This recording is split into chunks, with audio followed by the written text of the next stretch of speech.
الحمدللہ رب العالمین والصلاة والسلام علی سیدنا محمد وآلہ واصحابہ اجمعین، اما بعد۔ قرآن کریم کی 8ویں سورت ہے سورۃ الانفال۔ یہ سورت مدنی سورت ہے، سن 2 ہجری کے آس پاس نازل ہوئی تھی۔ اس میں 75 آیتیں موجود ہیں اور آدھا پارے کے قریب ہیں۔ اس سورت میں اللہ تعالیٰ خاص طور پر 4 قسم کے مضامین کو بڑے اہتمام کے ساتھ بیان فرمایا ہے اور 4 قسم کے احکامات کو بھی بڑی تفصیل کے ساتھ بیان فرمایا ہے۔ 4 قسم کے مضامین کیا کیا ہیں؟ نمبر 1، سچے ایمان والوں کی اللہ تعالیٰ 5 خاص صفتیں بیان فرمایا ہے اور ان پر کیا اجر ہیں ان کو بھی اللہ تعالیٰ بہترین انداز میں سمجھایا ہے۔ اور نمبر 2، بعض ایسے حالتوں کا ذکر فرمایا آیت نمبر 30 میں کہ جس میں آپ صلی اللہ علیہ وسلم کو مدینہ منورہ ہجرت کرنے کا حکم دیا گیا تھا اور جو صحابہ ابھی تک ہجرت نہیں کیے ہیں ان کو بھی ہجرت کا حکم دیا گیا ہے۔ اور نمبر 3، اللہ تعالیٰ جنگ بدر سے متعلق بیشتر مضامین کو بیان فرمایا ہے، بہت سارے واقعات کو ذکر فرمایا ہے اور اس میں جو مسائل ہیں ان کو بھی ذکر فرمایا ہے۔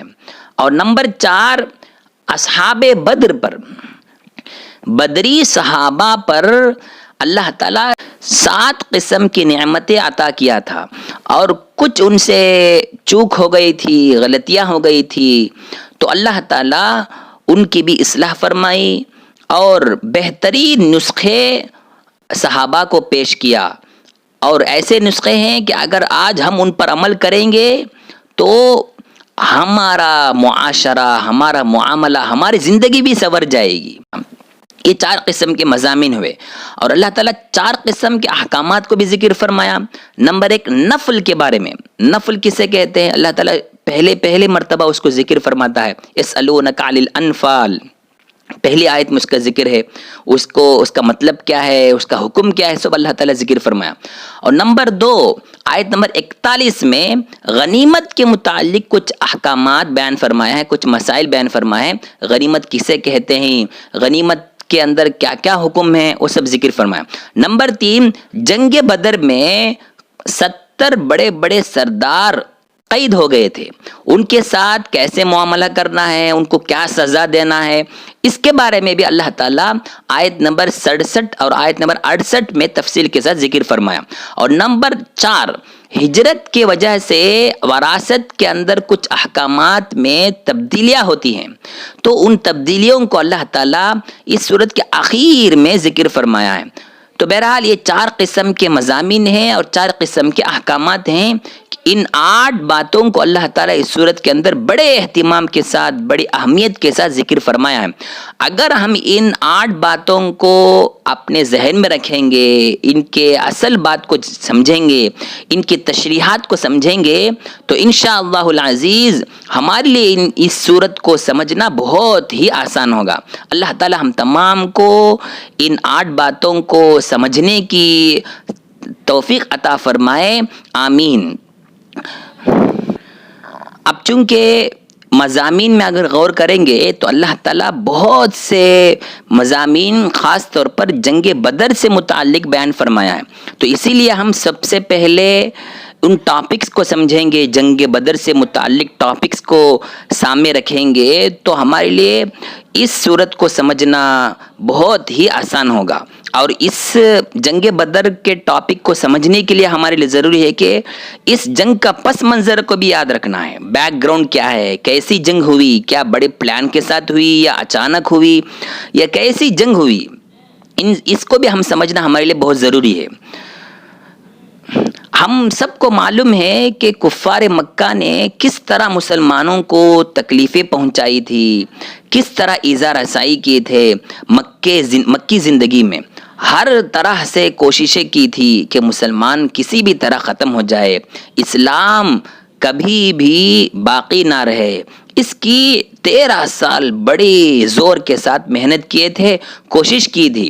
تو اللہ تعالیٰ 13 سال کے بعد اپنے نبی علیہ السلام کو ہجرت کرنے کا حکم دیا اور صحابہ کو بھی ہجرت کرنے کا حکم کیا.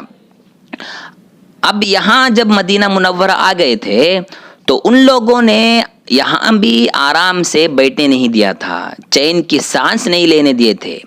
وقتاً فوقتاً مسلسل کوشش کر رہے تھے، فکر میں لگے تھے کہ کسی بھی طرح مسلمان مدینہ منورہ سے بھی بھاگ جائے، وہاں بھی ان کو پناہ نہ ملے، وہاں بھی ان کو آرام چین اسلام کو پھیلانے، اسلام کی اشاعت کرنے کی کوئی راہ نہ ملے.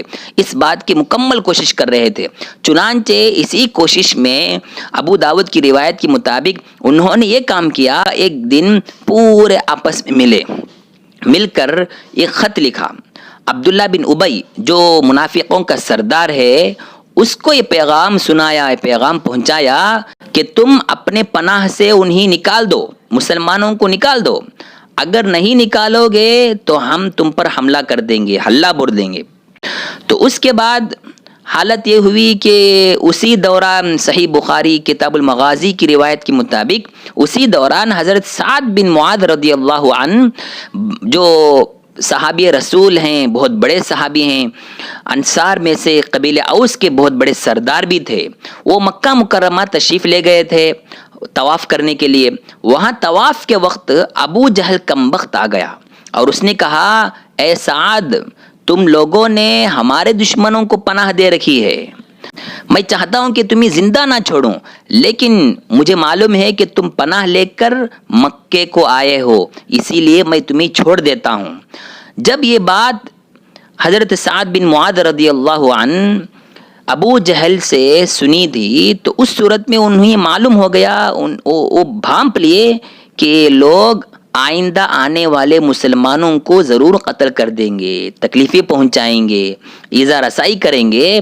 اسی لیے انہوں نے ابو جہل سے چیلنج کیا، اس کو منہ توڑ جواب دیا کہ اگر تم قتل کرو گے اور ہمیں روکو گے مکہ آنے سے تو ہم بھی تمہاری تجارتی قافلوں پر روک تھام کریں گے، اس کو بھی روکیں گے اور اس پر حملہ کریں گے، یہ ضرور ہم کریں گے، اور ان پر حملہ کرنے پر ہم بہت آزاد ہو جائیں گے، ضرور حملہ کریں گے.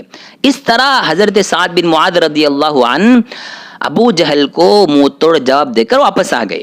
اس گفتگو کے بعد تاریخی روایت کے مطابق 2 واقعہ پیش آئے.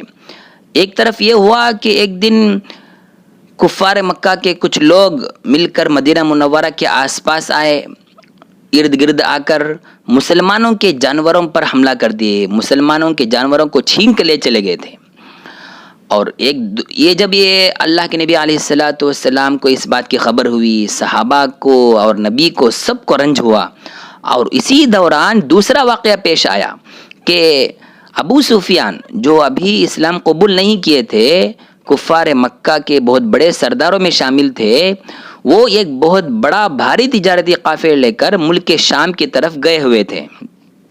تو یہ 2 واقعہ جب پیش آیا، اللہ کا کرنا ایسا ہوا کہ اللہ کے نبی علیہ السلام اسی وقت اس قافلے پر حملہ کرنے کا ارادہ فرمایا اور اس قافلے کو روکنے کا بھی ارادہ فرمایا. اور بڑے مزے کی بات یہ ہے کہ اس تجارت میں شرکت کرنے کے لیے مکے کا ہر فرد شامل تھا، مرد عورت ہر ایک اپنا اپنا سونا چاندی جمع کر رکھے تھے، اور وہ بھی ایسا کہ مکمل نفع حاصل کرتے ہوئے 100% نفع حاصل کرتے ہوئے وہ قافلہ واپس لوٹ رہا تھا. روایت کے مطابق یہ بات ملتی ہے کہ قافلہ واپس لوٹتے وقت ان کے پاس 1000 اونٹ تھا، 1000 اونٹ، اور اسی طرح 50,000 کا سامان لے آ رہے تھے. اور اس کی حفاظت کے لیے، اتنے بڑے مال کی حفاظت کے لیے ان لوگوں نے ایسا کیا کہ 40 جوان مرد کو جو ہتھیاروں سے لیس تھے ان کو متعین کیے تھے، اور وہ 40 لوگ ان سب کی حفاظت کرتے ہوئے واپس آ رہے تھے. جب اللہ کے نبی علیہ السلام کو ان تمام باتوں کی اطلاع ہوئی، خبر ہوئی، تو آپ صلی اللہ علیہ وسلم حضرت سعد رضی اللہ عنہ کے چیلنج کے مطابق، جو انہوں نے ابو جہل سے ایک چیلنج کیا تھا، ایک دھمکی دی تھی، اور کہ اگر تم حملہ کرو گے تو ہم بھی تمہارے قافلوں کو روکیں گے، تمہارے قافلوں پر حملہ کریں گے، اس طرح کہے تھے۔ تو اللہ کے نبی علیہ الصلاۃ والسلام اس قافلے پر حملہ کرنے کا ارادہ کیا اور ان کو روکنے کی کوشش کی، اور اس کام کے لیے باقاعدہ ترتیب دے کر، وقت نکال کر صحابہ کو جمع کرنے کا موقع نہیں تھا۔ تو اس لیے اللہ کے نبی علیہ الصلاۃ والسلام نے عام اعلان فرمایا کہ جو چاہے اس میں شامل ہو سکتے ہیں، اس میں شریک ہو سکتے ہیں، ہر ایک کا ہونا ضروری نہیں ہے۔ اور جو صحابہ تیار تھے وہ فوراً نکل گئے، اور جو صحابہ تیار نہیں تھے انہوں نے یہ سوچا کہ کوئی مستقل جنگ نہیں ہے، صرف قافلے کو روکنا ہے اور اس کے علاوہ کچھ اور نہیں ہے، اور قافلہ بھی بہت بڑا قافلہ تو نہیں ہے۔ تو یہ بعض صحابہ نکل گئے اور بعض صحابہ نکلے بغیر رہ گئے۔ چنانچہ ایک چھوٹی سی جماعت بنی کہ جس میں 313 صحابہ موجود تھے۔ روایت کے مطابق بات ملتی ہے کہ ان کے پاس 70 اونٹ تھے، 70 اونٹ، 313 صحابہ اور 70 اونٹ اور 60 زرہیں تھی، یعنی جنگ کے وقت جو لباس پہنتے، کپڑا پہنتے، جنگی لباس کہتے ہیں اس کو، زرہیں، وہ 60 تھے اور 2 گھوڑے تھے، اس کے علاوہ کچھ نہیں ہے۔ یہ سب لے کر صحابہ نکل گئے۔ اب جب یہاں سے صحابہ رضوان اللہ علیہم اجمعین نکلے تو ابو سفیان کو اللہ کے نبی علیہ الصلاۃ والسلام کے ارادے کا، صحابہ کے ارادے کا اندازہ ہو گیا، معلوم ہو گیا۔ تو فوراً اس نے یہ کام کیا کہ ایک قاصد کو تیار کیا، پیغام پہنچانے والے کا تیار کیا، بہت زیادہ قیمت دے کر تیار کر کے اس کو مکے کی طرف روانہ کیا، بھیجا، اور ابو جہل کو اس بات کی مکمل خبر سنا دی، اور رائے یہ پیش کی کہ ابو جہل پورے لشکر کے ساتھ جنگ کے لیے نکلے، یہ رائے بھی پیش کر دی۔ اور یہ رائے پیش کر کے ایک قاصد کو بھیج کر ابو سفیان نے یہ کام کیا کہ اپنے قافلے کو دوسرے راستے سے بدل کر لے چلے گئے۔ تاریخ کے مطابق وہ دوسرا راستہ بحر احمر کے ساحل پر تھا، وہاں سے گزر کے وہ مکے کی طرف روانہ ہو گئے، چلے گئے۔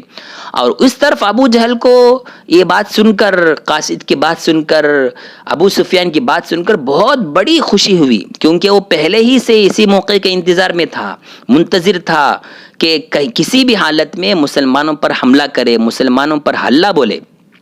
چنانچہ ابو جہل ایک بڑی جماعت فوراً تیار کیا، جو روایت کے مطابق یہ بات ملتی ہے کہ وہ لوگ 900 کے قریب تھے، 900 یا 900 سے بھی کچھ زیادہ، اور ان کے پاس ہر قسم کا سامان جنگ مہیا تھا، ہر قسم کا سامان، تلوار، زرہیں، گھوڑے وغیرہ وغیرہ، ہر چیز موجود تھی۔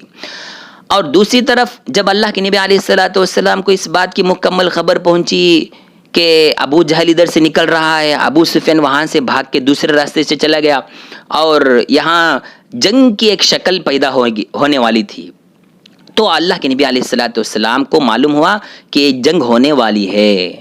تو فوراً اللہ کے نبی علیہ الصلاۃ والسلام نے مشورہ کیا، صحابہ کو بلا کر مشورہ کیا۔ تو صحابہ نے کہا، یہ رائے پیش کی صحابہ نے کہ چلو اللہ کے نبی علیہ الصلاۃ والسلام، آج ہمارے اور ابو جہل کے لشکروں کے درمیان ایک فیصلہ ہو جائے، ایک علی الرغم زبردست فیصلہ کن جنگ ہو جانا چاہیے۔ یہ بات صحابہ نے پیش کی۔ چنانچہ اللہ تعالیٰ کا بھی یہی فیصلہ تھا کہ اگرچہ مسلمانوں کی تعداد 900 سے بھی کم ہے، ان 900 کے مقابلے میں بہت کم تھی تعداد، 313 کہاں ہے، 900 کہاں ہے، لیکن اللہ جو چاہتا ہے اس کو کر کے دکھاتا ہے، اور جس کو عزت دینا چاہتا ہے اس کو عزت دیتا ہے، اور جس کو ذلت کرنا چاہتا ہے پوری دنیا بھی مل جائے اس کو عزت نہیں دے سکتی ہے۔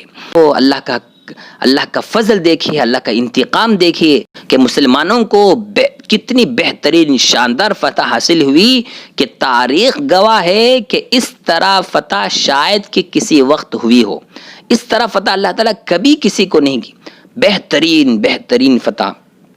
حتیٰ کہ اللہ تعالیٰ اس جنگ اور معرکے کو جب قرآن مجید میں نقل فرماتا تو کتنے پیارے انداز میں کہتا کہ یوم الفرقان یوم التقى الجمعان، جس وقت یہ 2 جماعتیں ملے تو اس دن کا نام یوم الفرقان، یعنی حق و باطل کے درمیان فیصلہ کرنے والی جنگ ہے۔ تو بہرحال یہ ہے پورا پس منظر اور بیک گراؤنڈ اس جنگ کا، کہ یہ کوئی ایسی جنگ نہیں ہوئی کہ ایک بہت بڑی پلان کے ساتھ، باقاعدہ ترتیب دے کر تیاری کے ساتھ جنگ نہیں ہوئی، بلکہ اچانک فجائی طور پر جنگ ہوئی تھی، جنگ چھڑ گئی تھی۔ کہ جس میں صحابہ کو بہت بڑی پریشانیوں کا سامنا کرنا پڑا، بہت بڑی مشقت کا سامنا کرنا پڑا اور بہت بڑی آزمائشوں سے گزرنا پڑا۔ حال یہ جنگ بدر کے متعلق پہلا مضمون ہے کہ جس میں ہم پس منظر کو جان لیے۔ اب آگے یہ غور کرنا ہے کہ جنگ بدر کے متعلق جو آیتیں اتری ہیں اس صورت میں اور دیگر صورتوں میں، سورہ آل عمران وغیرہ میں، کیسے کیسے اللہ تعالیٰ اپنے خاص بندوں پر انعامات کی بارش برسائی تھی، انعامات سے نوازا تھا، کیسے کیسے نعمتیں ہیں جن انعامات کو اگر ہم سنیں گے تو ہمارے ایمان کے اندر ایک روشنی پیدا ہوگی، ایک تازگی پیدا ہوگی۔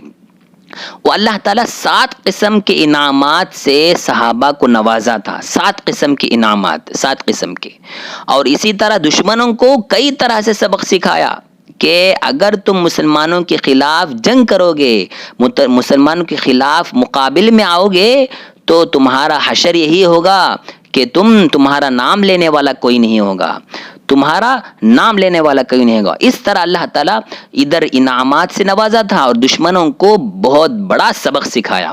اور 7 قسم کے انعامات کیا کیا ہیں؟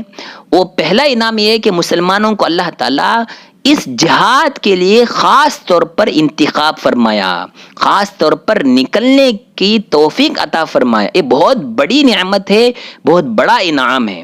جیسے کہ اللہ تعالیٰ خود اس سورۃ کے اندر فرماتا ہے کما اخرجک ربک من بیتک بالحق وان فریقا من المؤمنین لکارہون۔ اللہ تعالیٰ کی مدد ایسی ہے کہ تمہارا رب نے تم ہی گھر سے نکالا اس جنگ کے لیے، اور حالانکہ ایک بہت بڑی جماعت مسلمانوں کی ناپسند کر رہے تھے، اس جنگ میں نکلنے کے لیے تیار نہیں تھے، لیکن اب ان کے نکلنے کی وجہ سے اتنا بڑا انعام ہوا کہ ان کا نام لے کر اگر ہم دعا کریں گے تو دعا قبول ہو جائے گی۔ نمبر 2، فرشتوں کی مدد کا وعدہ۔ اللہ تعالیٰ خود فرشتوں کو بھیجنے کا وعدہ فرمایا تھا۔ اللہ فرماتا اذ یعدکم اللہ، اس وقت کو یاد کرنے کے قابل ہے کہ جس وقت اللہ تعالیٰ نے تم سے وعدہ کیا تھا کہ ہم فرشتوں کو بھیجیں گے۔ یہ بھی بہت بڑا انعام ہے۔ نمبر 3، دعا کی قبولیت۔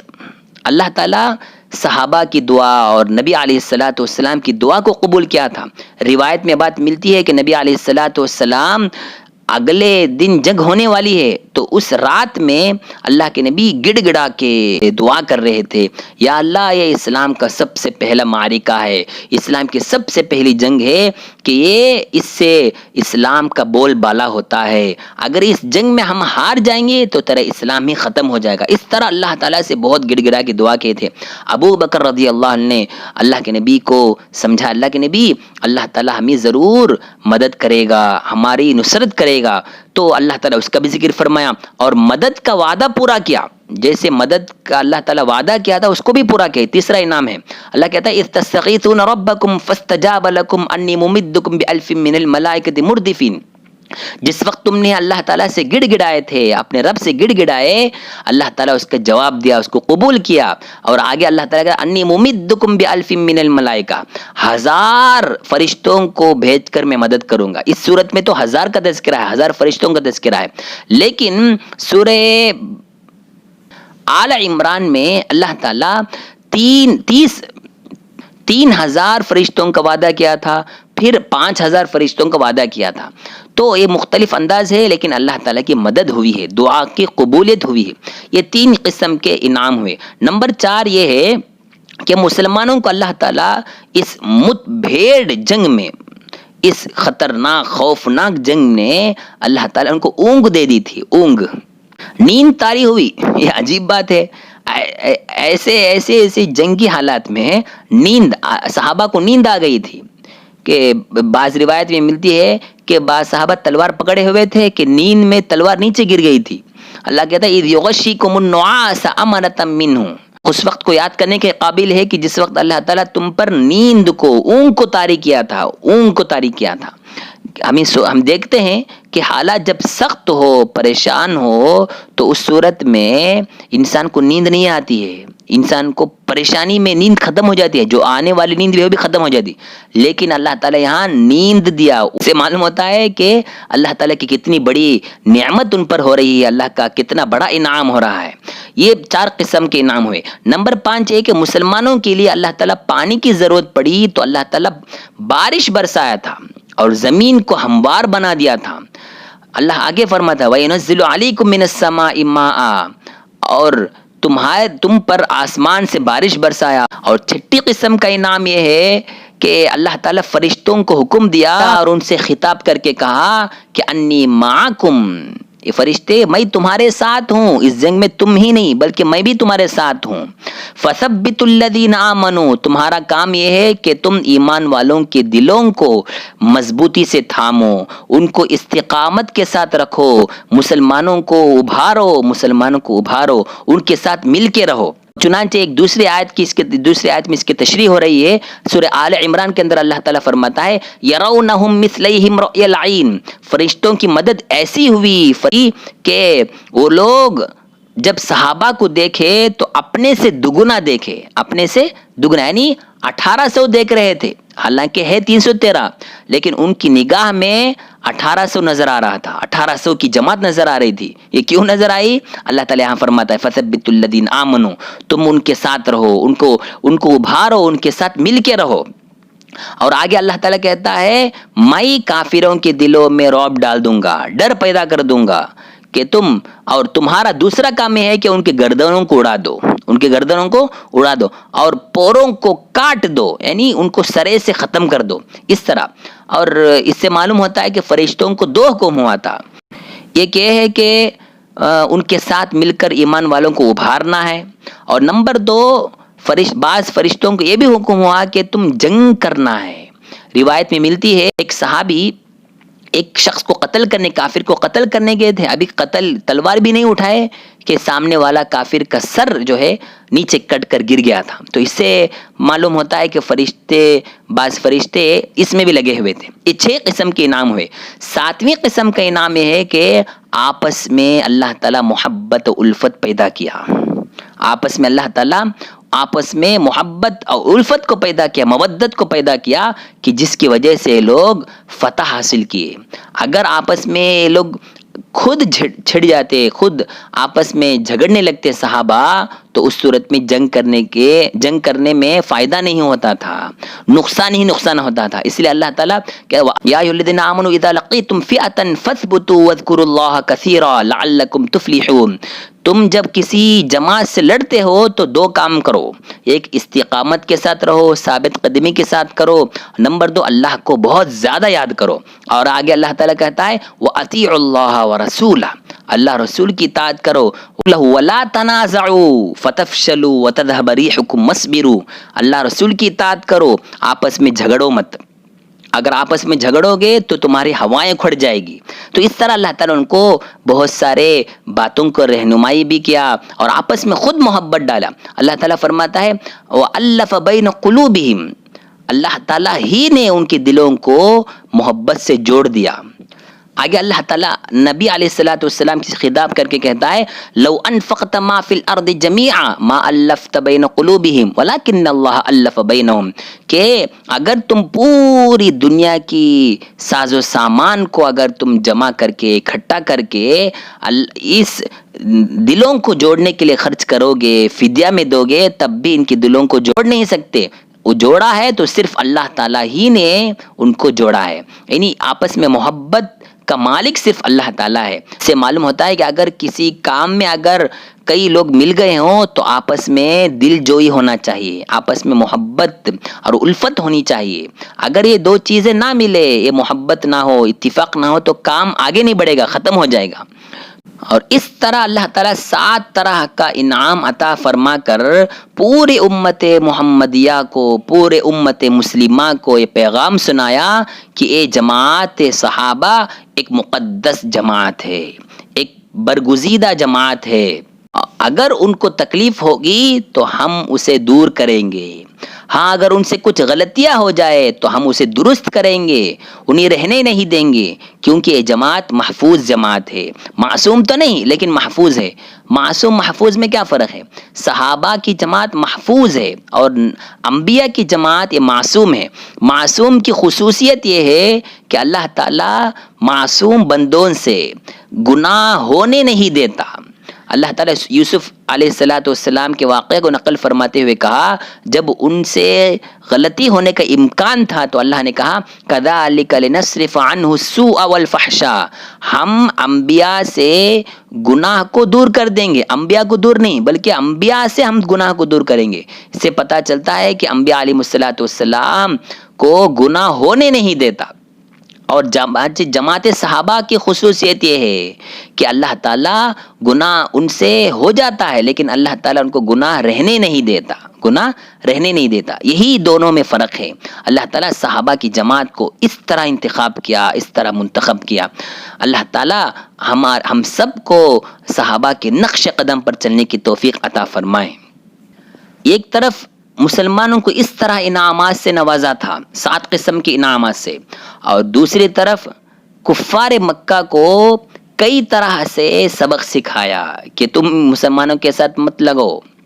چنانچہ اسی سورت کے رکو نمبر 6 میں اللہ تعالیٰ شیطان ان کو کیسا دھوکہ دیا، کیسے دھوکے میں لگا دیا، اس کو بھی اللہ تعالیٰ ذکر فرماتا ہے۔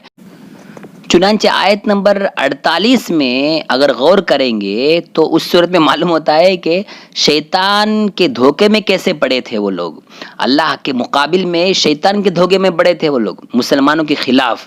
تو اللہ تعالیٰ ان کو کیسے بہکایا، کیسے گمراہ کیا، اللہ تعالیٰ وہاں ذکر فرماتا ہے۔ واقعہ یہ ہے کہ ابو جہل جب ابو سفیان کی رائے قبول کر کے لشکروں کے ساتھ نکل رہا تھا تو اس وقت اس کے دل میں کچھ خربطہ پیدا ہو گیا، خلفشار تھا اس کے دل میں۔ وہ پریشانی کیا تھی، وہ خلفشاری کیا تھی، اس کا ایک قبیلے کے ساتھ جنگ ہو رہی تھی۔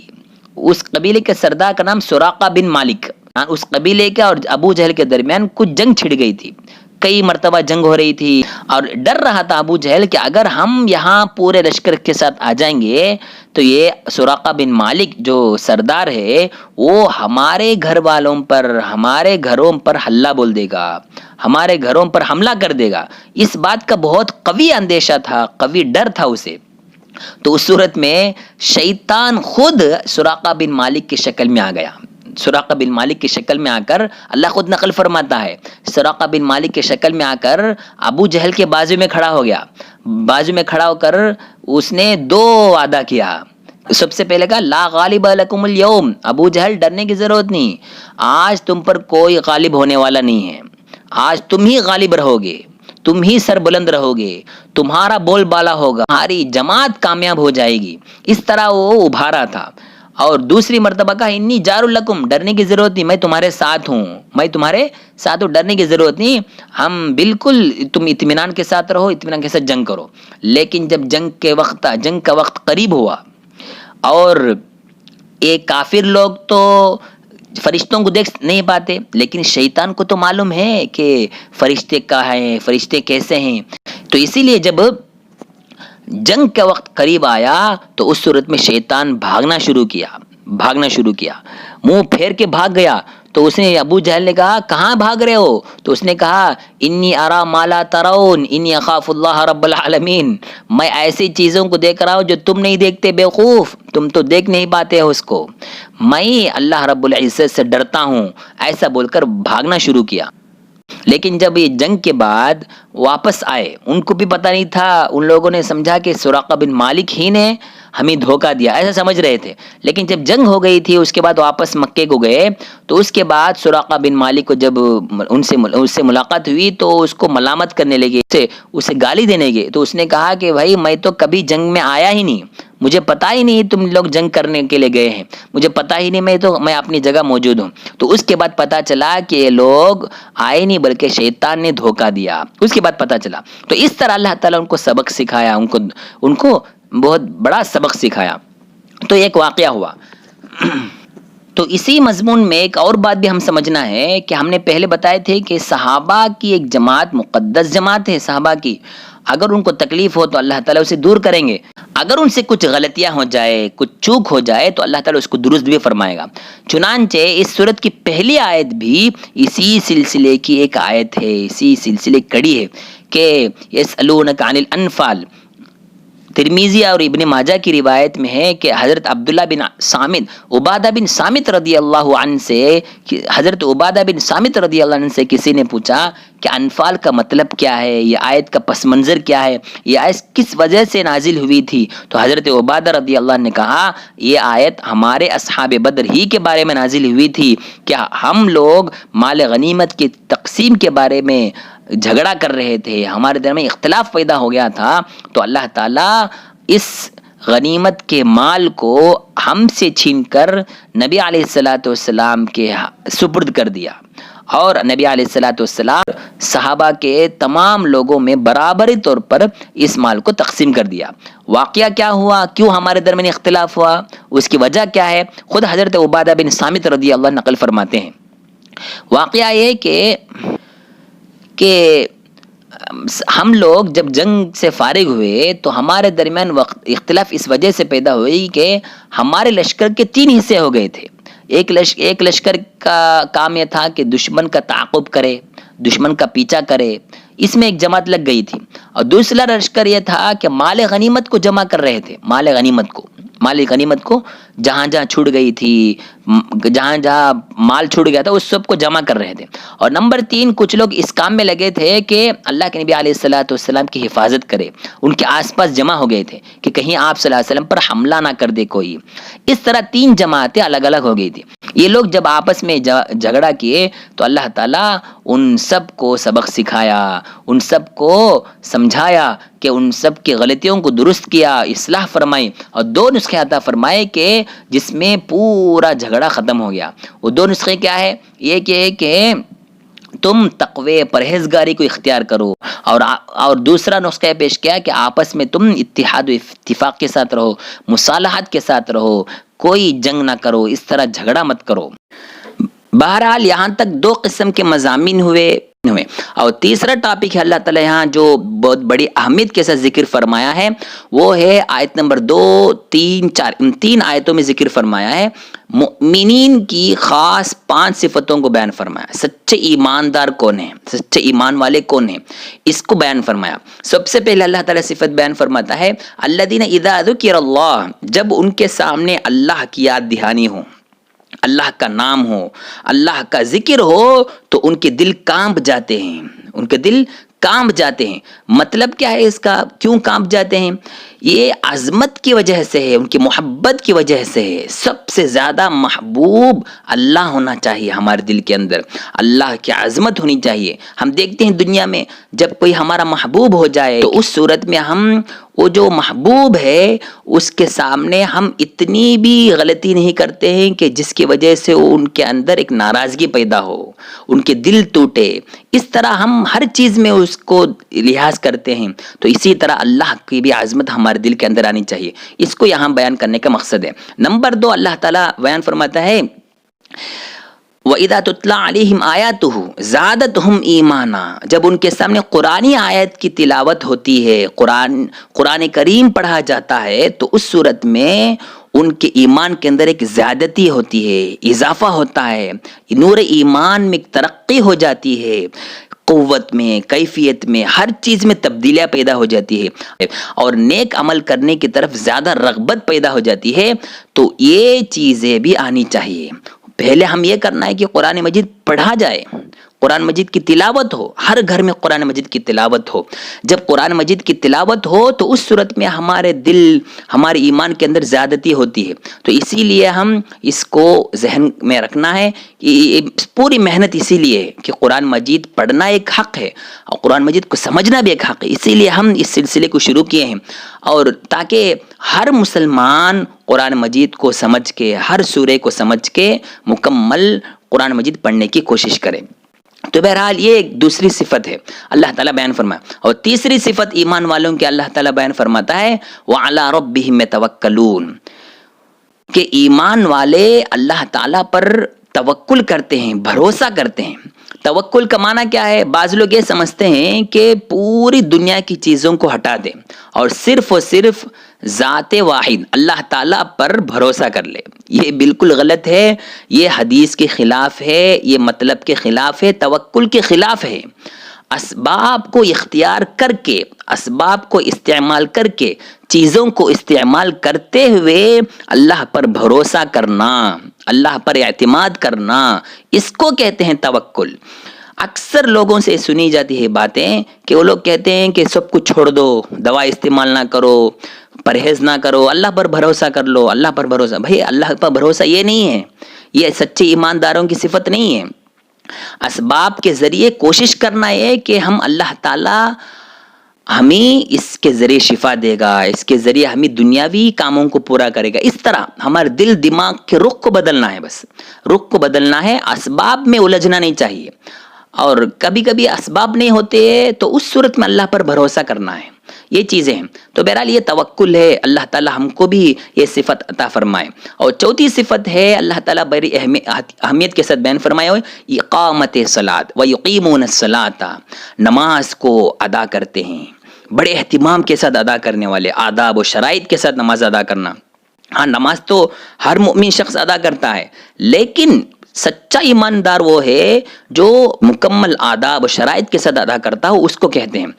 تو بہرحال یہ چوتھی صفت ہے، ہم نماز پڑھتے ہیں اچھے انداز میں، سیدھے کھڑے ہو کر، بڑے اہتمام کے ساتھ، اور اس کو توجہ کے ساتھ نماز ادا کرنا ہے۔ یہ چوتھی صفت ہے۔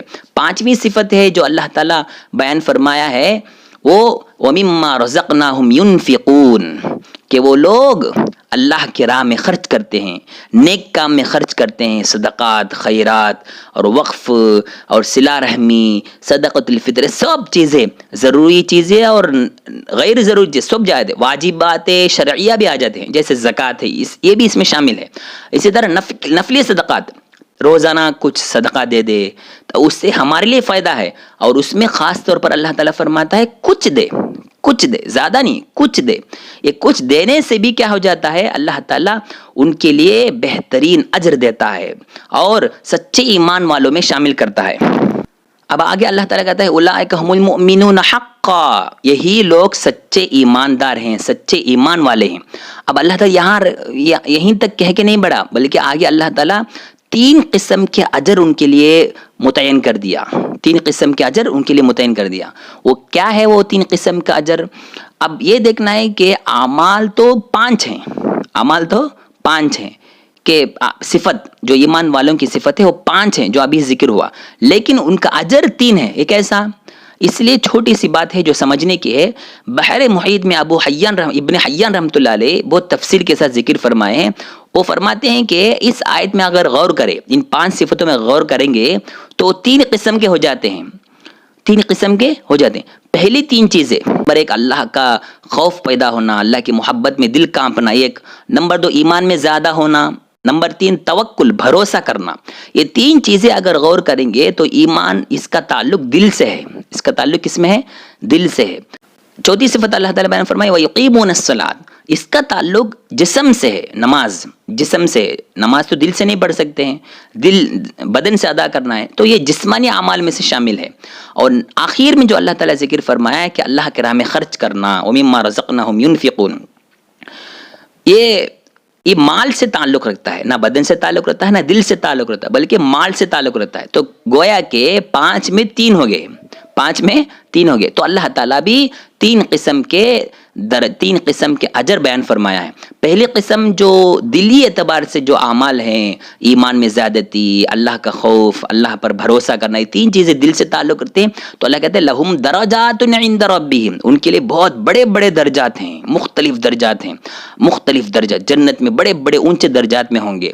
اور دوسرا عمل ہے نماز، تو اس کے بارے میں اس کے بدلے میں اللہ تعالیٰ کہتا ہے معافی ہو جائے گی، مغفرت ہو جائے گی۔ نماز کا مقصد ہی وہی ہے، اللہ تعالیٰ ان کے پورے گناہ کو معاف کر دے گا۔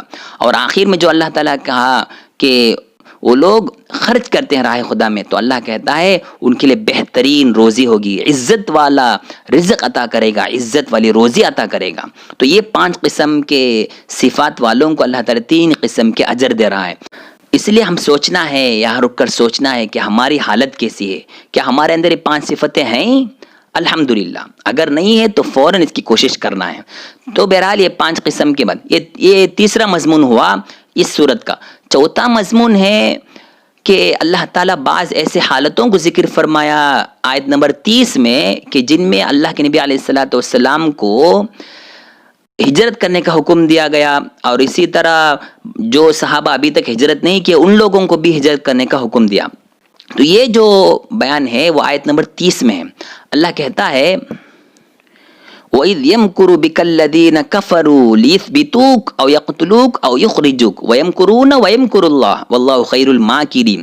اس وقت کو یاد کرنے کے قابل ہے جس وقت کافروں نے تمہارے ساتھ بری سازشیں کیے تھے، بری سازشیں کیے تھے۔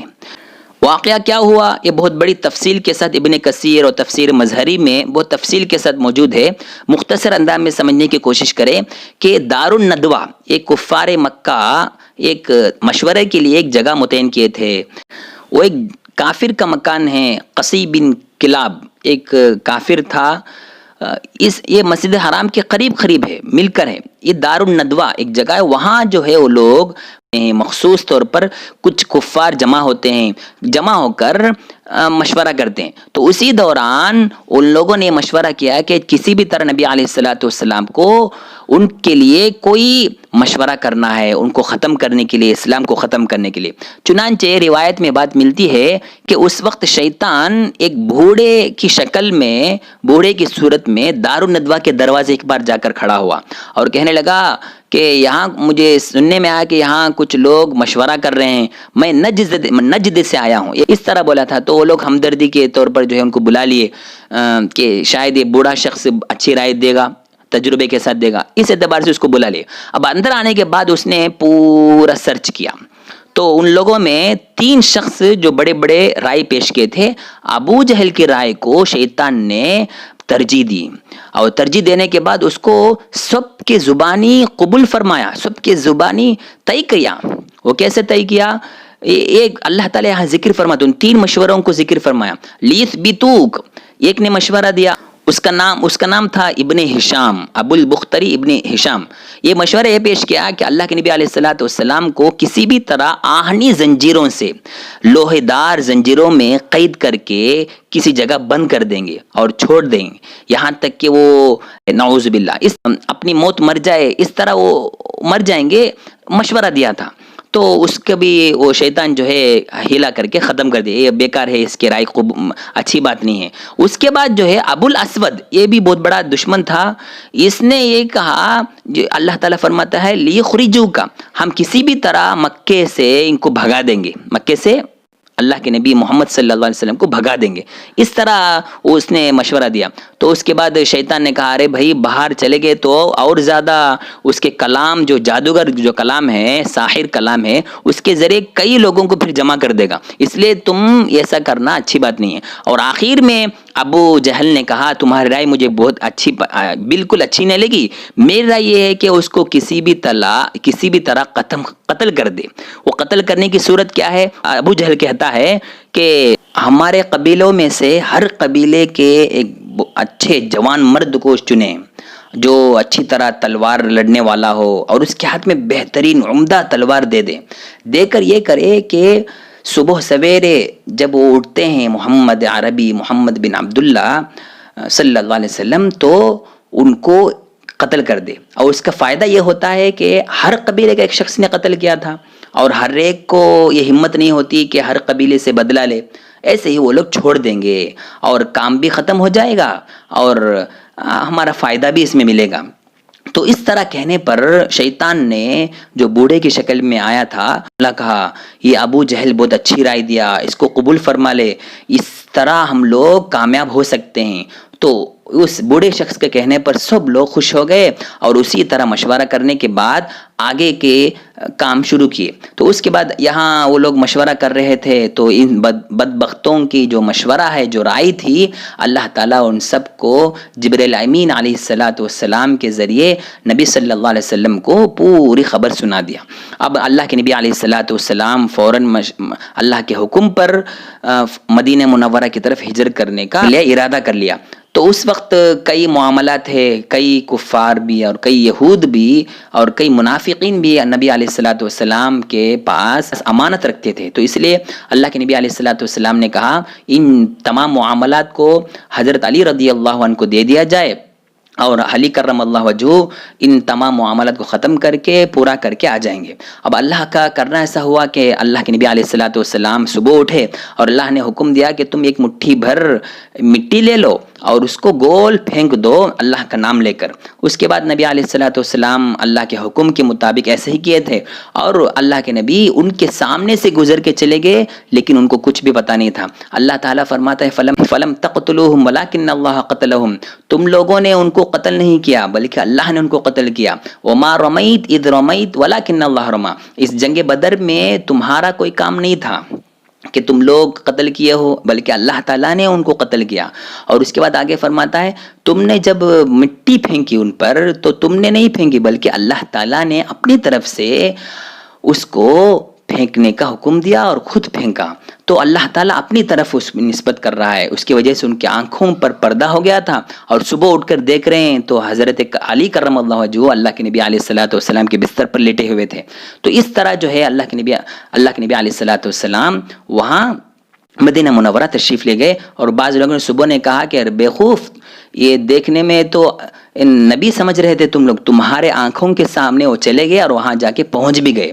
تو اس کے بعد جو ہے وہ پریشان ہوئے اور چھوڑ دیا. اللہ تعالیٰ ان تمام واقعات کو یہاں ذکر ایک ہی آیت کے اندر ذکر فرماتا ہے وَيَمْكُرُونَ وَيَمْكُرُ اللَّهُ، یہ لوگ یہاں تدبیریں کر رہے تھے، سازشیں کر رہے تھے، پلان بنا رہے تھے. اللہ تعالیٰ وہاں ان کے خلاف پلان بنا رہا تھا، تدبیر بنا رہا تھا. اللہ کہتا ہے سب سے بہترین تدبیر کرنے والا وہ اللہ ہے، تم لوگ نہیں ہو. تمہاری سوچ اللہ کے سامنے کیا ہوتی ہے. یہ اس طرح اللہ تعالیٰ کو ڈانٹا ڈپٹا.